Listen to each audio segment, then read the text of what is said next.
আপনি যদি মনে করেন গাজ্জা দখল করলেই তাদের এই সন্ত্রাসবাদ থেমে যাবে, আপনি ভুল করছেন। যতক্ষণ পর্যন্ত তারা বিশ্বকে নিয়ন্ত্রণ না করছে, বিশ্বকে শাসন না করছে, তারা ক্ষান্ত হবে না। এবং তাদের মূল রাজনৈতিক পটভূমি এবং ভৌগোলিক অবস্থানটা কি হবে সেটাও তারা মেনশন করেছে। তারা চায় পুরো হোলি ল্যান্ডটা দখল করতে।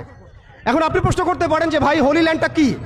উত্তর হচ্ছে, হোলি ল্যান্ড হচ্ছে সেই জায়গা ইরাকের ইউফ্রেটিস নদী থেকে শুরু করে মিশরের নীল নদ পর্যন্ত। আই রিপিট, ইরাকের ইউফ্রেটিস নদী থেকে শুরু করে মিশরের নীল নদ পর্যন্ত এই পুরো জায়গাটাকে বলা হয় হোলি ল্যান্ড, অর্থাৎ পবিত্র ভূমি, আরদুল মুকাদ্দাসা। কোরআনে বলা হচ্ছে আরদুল মুকাদ্দাসা, ওদের স্ক্রিপচারে বলা হচ্ছে হোলি ল্যান্ড। তাদের মিসাকে ইহুদিরা বলছে মিসায়া, এবং খ্রিস্টানরা নাসারারা বলছে অ্যান্টিক্রাইস্ট। যাকে আমরা চিহ্নিত করছি সে হচ্ছে মাসিহুদ দাজ্জাল। তারা এই হোলি ল্যান্ডটাকে স্বাধীন করতে চায়। তারা মিশরের নীল নদ থেকে শুরু করে ইরাকের ইউফ্রেটিস পর্যন্ত পুরো জায়গাটাই দখল করতে চায়।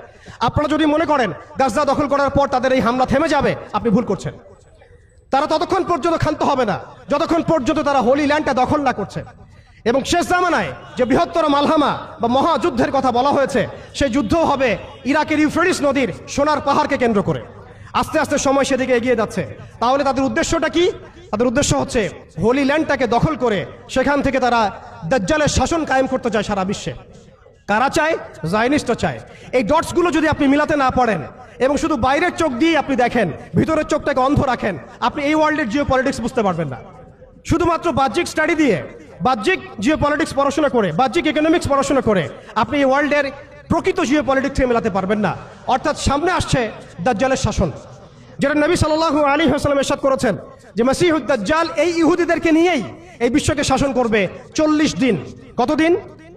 40 দিন। এবং তার প্রথম দিনটা হচ্ছে 1 বছরের সমান, দ্বিতীয় দিনটা হবে 1 মাসের সমান, এবং তৃতীয় দিনটা হবে 1 সপ্তাহের সমান। বাকি দিনগুলো হবে আমাদের দিনের মতোই। এই কথাটা আমাদের প্রিয় নবী মুহাম্মদ রাসূলুল্লাহ সাল্লাল্লাহু আলাইহি ওয়াসাল্লাম তার পবিত্র জবানে বলে গিয়েছেন বিধায় বিশ্ব এদিকে এগিয়ে যাচ্ছে।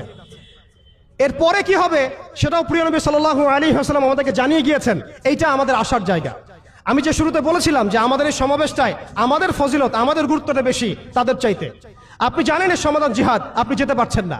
আপনি জানেন তার সমাধান হচ্ছে সামরিক আগ্রাসন, আপনি চালাতে পারবেন না।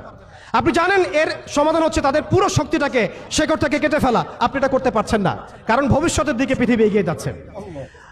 এরপরের কথা আছে, নবী করিম সাল্লাল্লাহু আলাইহি ওয়াসাল্লাম বলেছেন এই দাজ্জালের শাসন চিরস্থায়ী হবে না। এটাই হচ্ছে আমাদের আসার জায়গা, এবং তরুণ প্রজন্মকে এটাই আমরা শেখাতে চাই, জানাতে চাই। এই দাজ্জালের শাসনটা চিরস্থায়ী হবে না। নবী সাল্লাল্লাহু আলাইহি ওয়াসাল্লাম বলেছেন দাজ্জাল এবং তার অনুসারীরা যখন বিশ্বকে শাসন করার দিকে এগিয়ে যাবে, আল্লাহ রাব্বুল আলামিন তাওহীদপন্থীদের এই কালিমার পতাকার কাফেলা গঠন করবেন ইনশাআল্লাহ।